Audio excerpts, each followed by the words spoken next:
सर्वेभ्यो नमः। देववाणी संस्कृतं यूट्यूब चलदृश्यं प्रति भवतां भवतीनां च हार्दं स्वागतम्। मित्रों, काशिका वृत्ति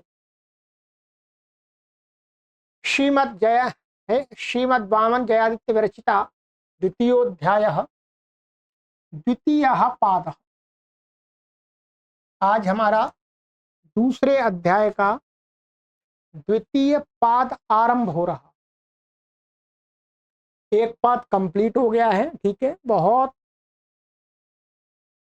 ज्ञान वाली कक्षा है, हमको भी आनंद आ रहा है और आप सभी को भी आनंद आ रहा होगा कि आप सभी को अपने गृह पर बैठे बैठे ये ज्ञान की गंगा प्राप्त हो रही है। जो असंभव कार्य था वो संभव में बदल रहा है। कक्षा संख्या इस प्लेलिस्ट की 17 ठीक है, 16 कक्षाएं हुई हैं। चलिएगा, पुस्तक को ओपन कर लीजिएगा। ये हमारा कंप्लीट हो गया था। आइएगा, अष्टाध्यायी भाष्य में भी इनका एक बार अर्थ देख लीजिएगा, पदच्छेद विभक्ति आदि, क्योंकि यहाँ पर पदच्छेद विभक्ति तो हम नहीं बताते हैं आपको। द्वितीयाध्यायस्य द्वितीयः पादः, द्वितीय अध्याय के द्वितीय पाद आरंभ हो रहा है, ठीक है। द्वितीय अध्याय का द्वितीय पाद इस प्रकार: पूर्वापराधरोत्तरमेक देश नैकाधिकरणे। ठीक है,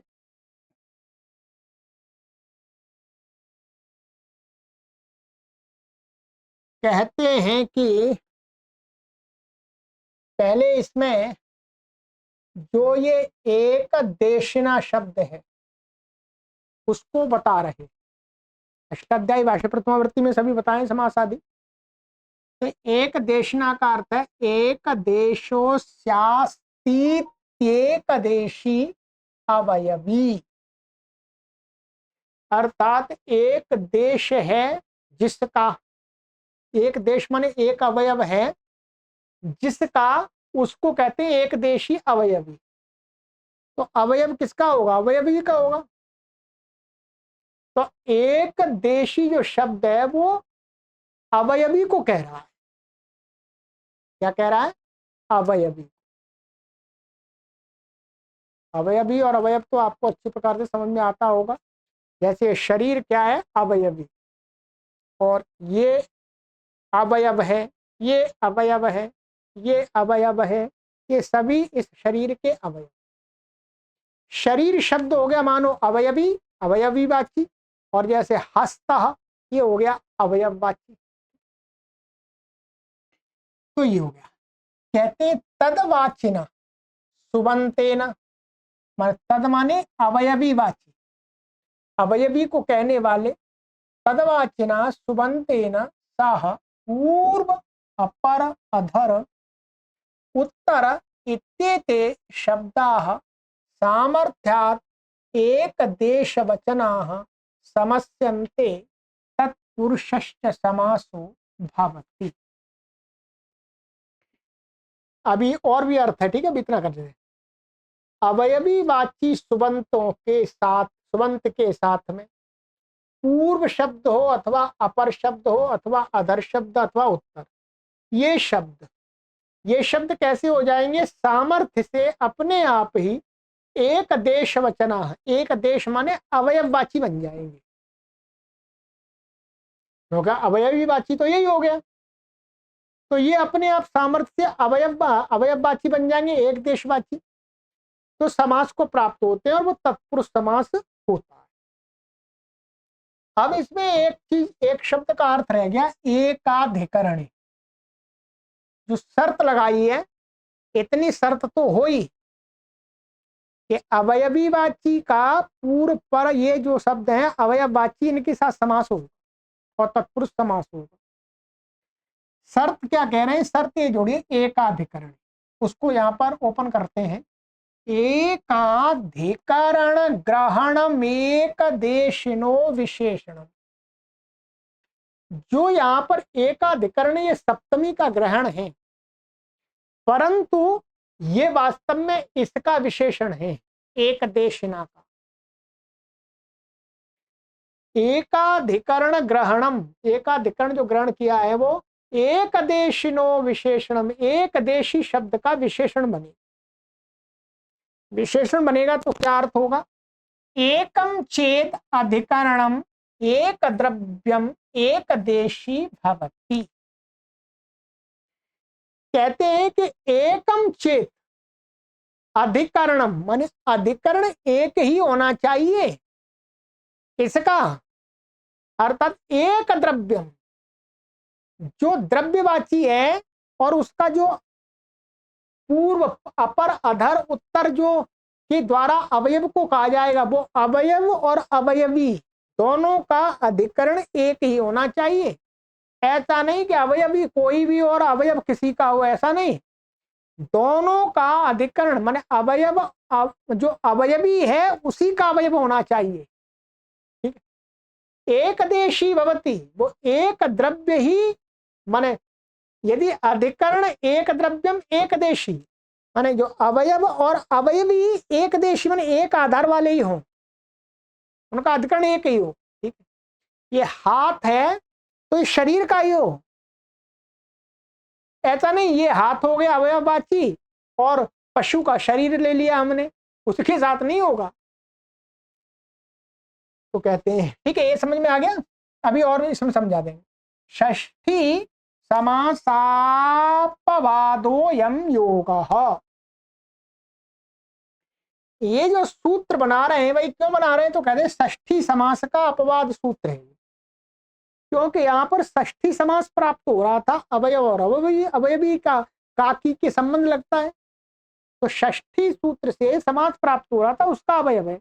षष्ठी सूत्र से यदि समास होगा तो अवयवीवाची शब्द क्या हो जाएगा, पूर्व में आ जाएगा और अवयववाची शब्द चला जाएगा पर में। परंतु इस समास से जब करेंगे तो अवयवीवाची आ जाएगा पूर्व में, अब पर में, और अवयववाची आ जाएगा पूर्व में। ठीक है, अब आइएगा जैसे पूर्वम कायस्य पूर्वकायः। अब देखिए पूर्वम कायस्य पूर्वकायः, ये वास्तव में षष्ठी समास प्राप्त था, परंतु षष्ठी समास होता तो षष्ठ्यंत पद पूर्व में आ जाता और ये पूर्व शब्द बाद में जाता, परंतु नहीं, ऐसा नहीं, काय हमको बाद में लाना है। अब इससे काय शब्द हो गया यहाँ, ठीक है, और ये हो गया इसके उपसर्जन संज्ञक पूर्वादि। अब शरीर का पूर्व अवयव, तो जो पूर्व शब्द है, पूर्व शब्द से जो अवयव कहा जा रहा है वो अवयव और ये काय माने शरीर, दोनों का आधार वो शरीर है, ये एक ही है अधिकरण। ठीक है, अब क्या है यहां पर ध्यान देंगे, अब षष्ठी समास नहीं होगा, पूर्व काय है ऐसा ही रहेगा। ठीक है, अपर काय, तो कायस्य अपन अपर अपरम कायस्य का अपरा अपर काय, शरीर का अपर भाग, अधर काय उत्तर काय। ठीक है, ये उदाहरण दे दिए। अब इसमें तर्क वितर्क करेंगे जी, तभी बात बनेगी।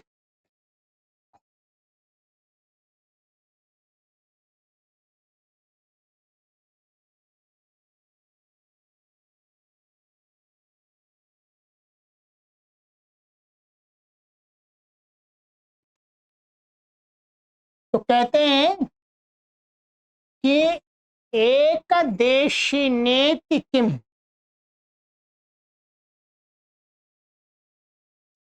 एक देशिना, इसमें जो सूत्र में पद पड़ा उसका प्रयोजन क्या है, तो कहते हैं पूर्वम नाभे कायस्य,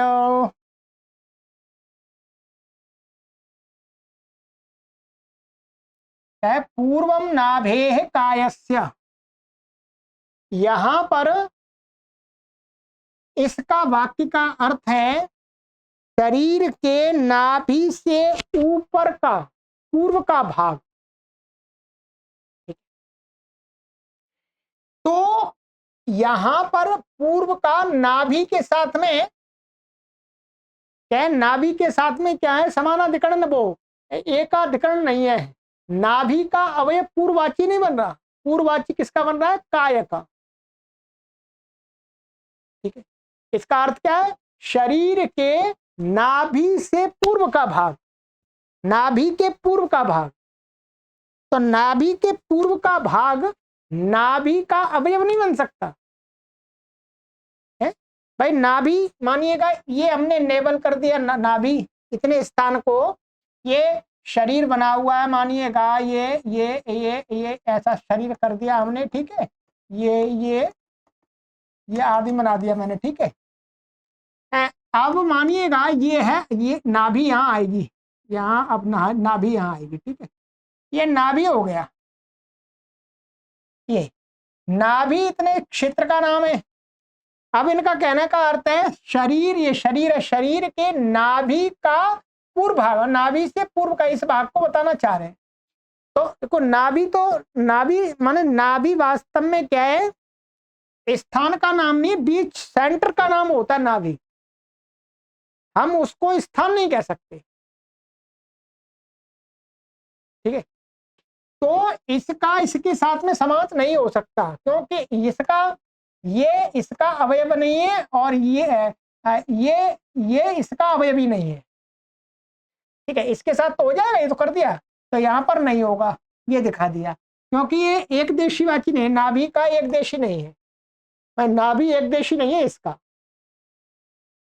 एकाधिकरण इति किम, भाई एकाधिकरण क्यों पढ़ा, तो कहते हैं एकाधिकरण का अर्थ है पूर्वम छात्राणाम आमंत्रयस्व, बहुत सारे छात्र हैं, उसमें आगे के छात्रों का, पूर्व वाले छात्र हैं उनको निमंत्रण दो, बुलाओ। तो यहां पर क्या हुआ, ये शब्द अवयववाची है, परंतु ये जो छात्र है, एकाधिकरण का माने, एकाधिकरण का अर्थ है अवयवी एक ही होना चाहिए, अवयवी के अंदर एकत्व होना चाहिए। यहां पर ये अवयवी है छात्र, परंतु छात्र यहां पर एकत्व नहीं उनके अंदर, यहां बहुत्व रूप में छात्र है। ये अवयवी है, ये अवयवी तो है पूर्व का, परंतु ये अवयवी क्या है, बहुत्व संख्या से आविष्ट है, ध्यान रखें, क्या है, बहुत्व संख्या से ये आविष्ट होने पर, ये अवयवी होने पर भी बहुत संख्या से है, इसलिए ये एकाधिकरण नहीं बन सकता, ठीक है।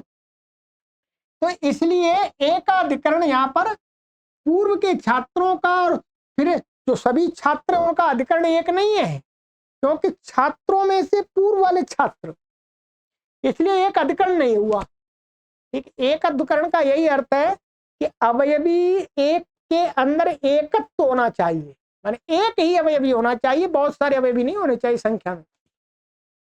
अब आगे बताते हैं, अब शंका उठाते हैं, कथम मध्याह्नः सायाह्नः इति, भाई ठीक है चलो।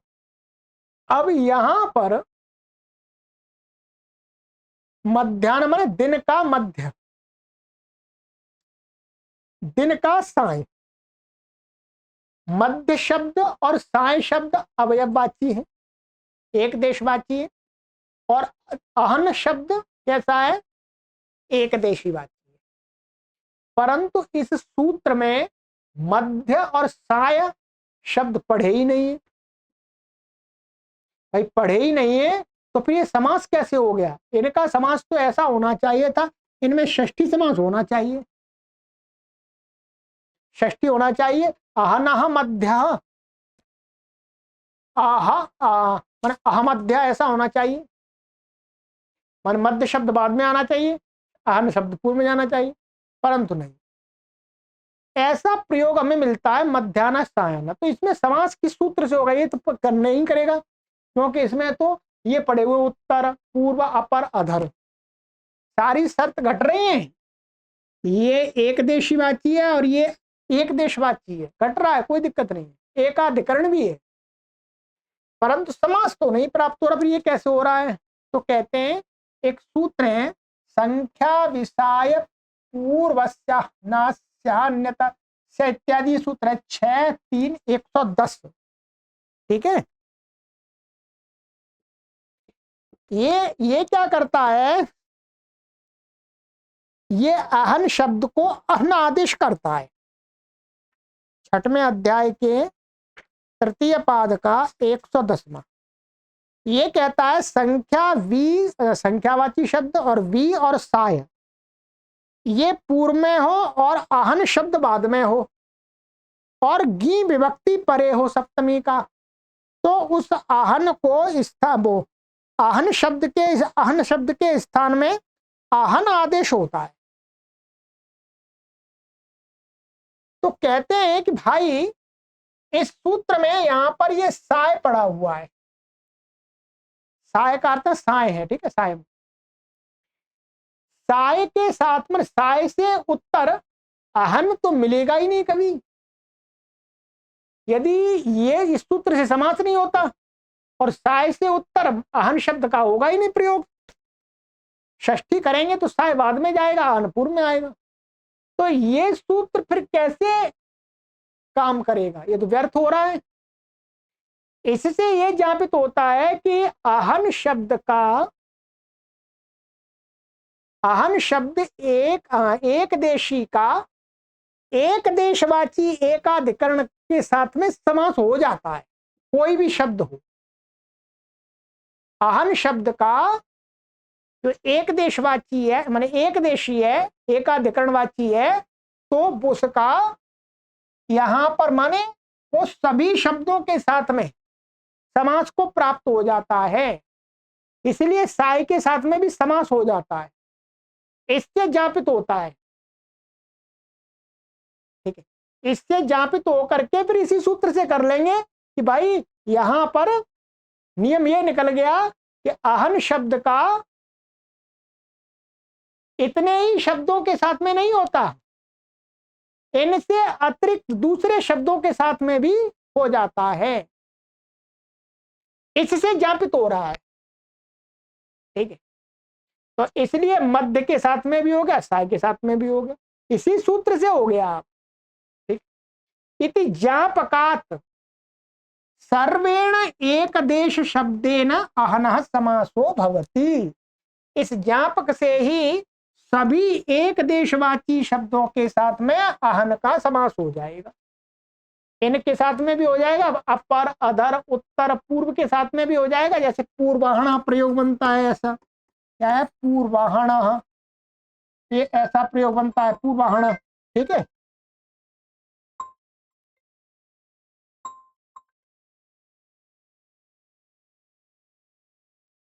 तो इसलिए सब जगह समास हो जाएगा,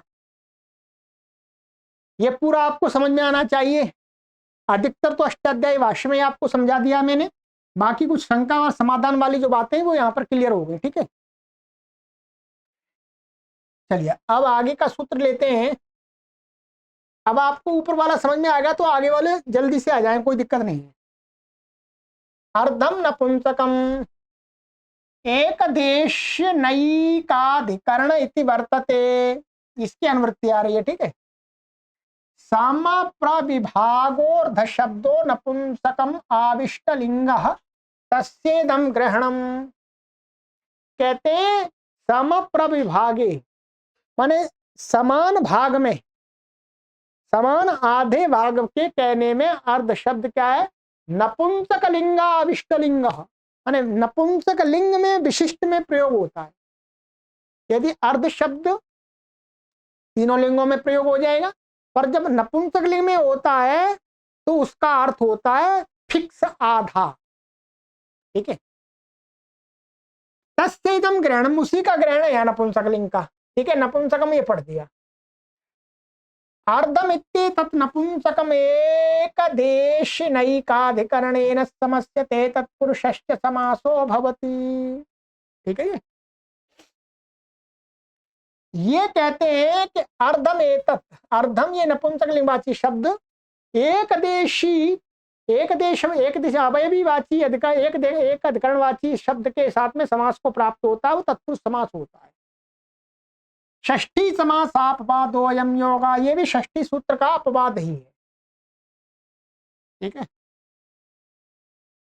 अर्धम पिप्पल्या अर्ध पिप्पली, तो अभी पूर्व में आ गया अर्धम, तो अर्ध पिप्पली का अर्थ होगा पिप्पली का एकदम फिक्स आधा भाग, कम ज्यादा नहीं होगा। अर्ध कोशातकी हरण, आदि हरण। नपुंसकम इति किम, तो कहते हैं ग्रामार्ध नगरार्ध, यहां पर पुल्लिंग का प्रयोग है इसलिए षष्ठी समास हो रहा है। इसका अर्थ हम बोलते हैं ग्रामार्ध, तो अनुमान से कहते हैं आधा गांव, एकदम ऐसा नहीं पूरा गांव नाप करके उसका फिक्स आधा करके बोलते हैं ग्रामार्ध, नहीं, वैसे ही बोल देते थोड़ा कम ज्यादा।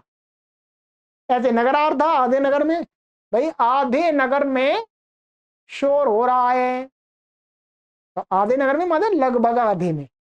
ठीक है। कहते हैं एक देश ने ये क्यों पढ़ा, तो कहते अर्धम पशोर देवदत्तस्य, एक देशी भी होना चाहिए, अर्धम शब्द है यहाँ। अब देवदत्त का यहां पर अर्थ ये है, देवदत्त का माने अर्धम पशोर देवदत्तस्य, तो अर्ध शब्द का यहां पर देवदत्त के साथ समास नहीं हो रहा, ये बताना चाह रहे हैं। ठीक है। यहां पर ये कहना चाह रहे हैं कि जो देवदत्त के सब पशु शब्द अर्ध शब्द है, अभी मैं यहां पर इसका अर्थ दिया है, ये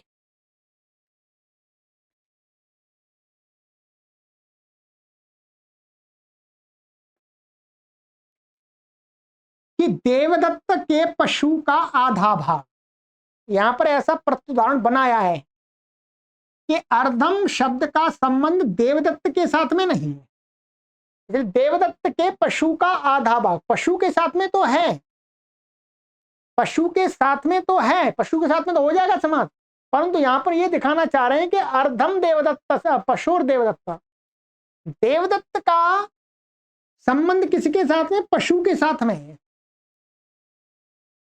ठीक है। तो अर्धम और देवदत्त से का, देवदत्त क्या है, एक देशी अवयवी नहीं है अर्धम का, अर्धम का अवयवी पशु है। ठीक है। यहां तो हो जाएगा अर्ध पशु, पशु के साथ तो समास हो जाएगा इसी से अर्ध पशु, परंतु देवदत्त के साथ नहीं होगा इस वाक्य में।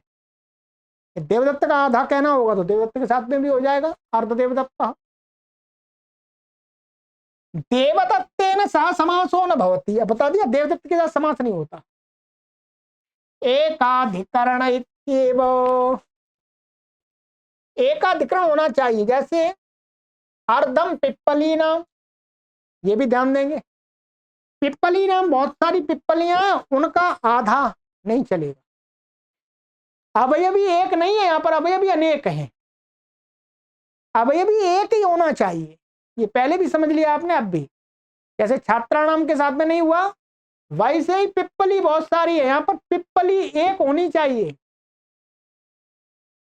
बहुत सारे अवयवी हैं यहां पर, एकाधिकरण नहीं है, अनेकाधिकरण है, इसलिए यहां पर समास नहीं होगा, चाहे फिक्स बेशक आधा कहना हो। ठीक है ये, चलिए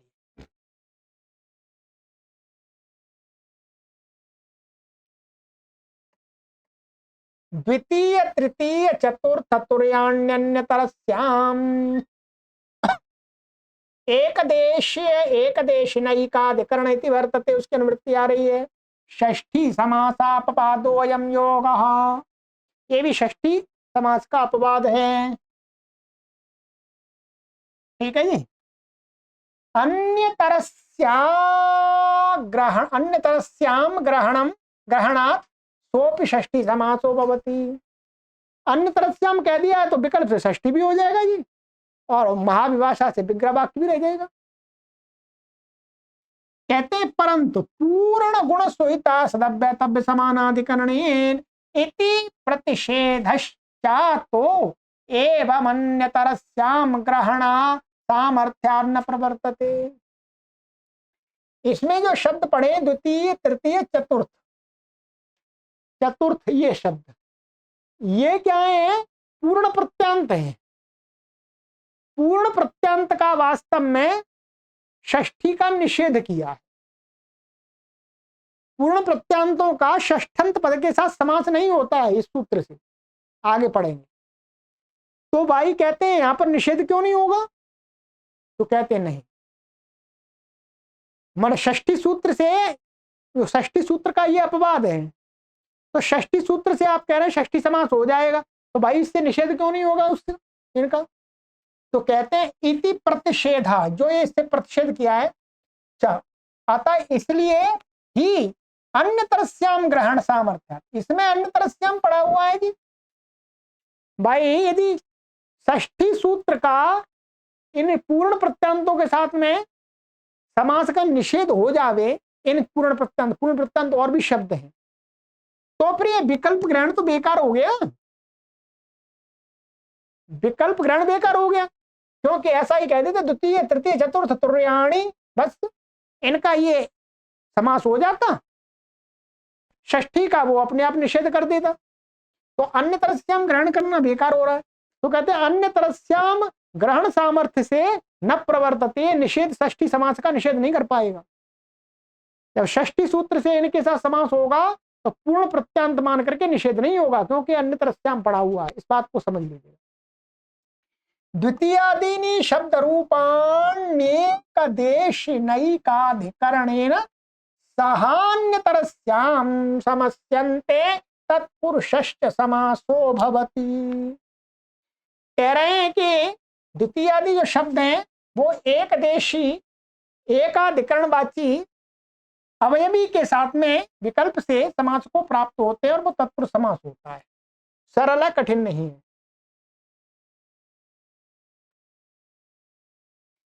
द्वितीयं भिक्षायाः, द्वितीय भिक्षा, षष्ठी समास पक्षे भिक्षा द्वितीयम, ये भी हो जाएगा। तीन बन जाएंगे, एक विग्रह वाक्य भी रह जाएगा, ये समास भी हो जाएगा, एकादशी वाच्य, और ये षष्ठी भी हो जाएगा। तृतीयम भिक्षाया, तृतीय भिक्षा, भिक्षा तृतीयम वा, षष्ठी हो गया। चतुर्थम भिक्षाया, चतुर्थ भिक्षा, भिक्षा चतुर्थम वा, दोनों का अर्थ एक ही।